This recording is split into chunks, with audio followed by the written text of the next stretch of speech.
Hello, this is Alan Gelzo, and I'm talking to you today at Central High School at the invitation of your teacher, Steve Patty.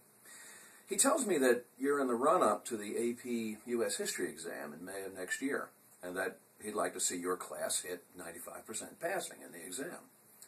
Well, let me tell you that I would like to see that too.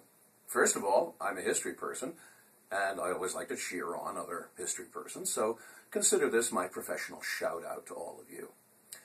But more important, I want you to stick to the preparation for this exam pretty closely, not so much for the exam's sake as for your own sake. You are citizens. Yeah, I know you can't vote or do anything that you associate with being a citizen, but you are, if only by virtue of the 14th and 15th Amendments. And by the way, that sounds like a good AP history question. Not only are you citizens, but you're citizens of the American Republic. A nation, unlike any other nation which came before it.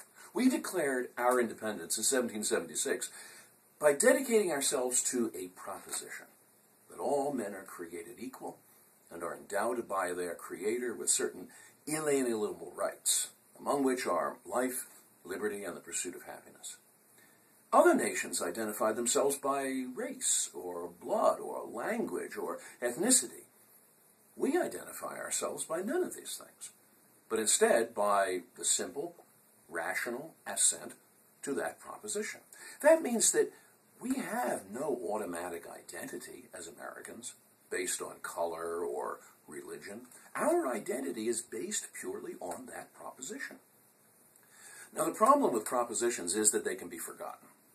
In 1838, Abraham Lincoln warned that as the original generation of the American Revolution began to die off, the memory of the proposition they fought for would begin to fade from living memory, unless Americans made a determined effort to remember.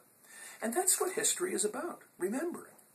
And that's why it's important to us as citizens, because our identity as Americans depend on how well we pay attention to our history, to our founding in 1776, and every struggle we've waged on behalf of that proposition ever since. I want you to strive for that 95% passing goal, not just because it's good for you individually or for Mr. Patty's class to look good, but because studying and absorbing our history keeps the flame of remembrance alive. It makes you better citizens. It makes you understand more of what our founding proposition was about and how we've defended it.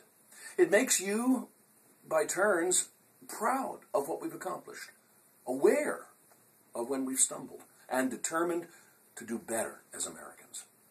Working hard in this study will not only make you better students, it will make for a better nation. Stay in touch. If you're looking for colleges, think about us here at Gettysburg. And I'll want to hear next May how you do. Got that?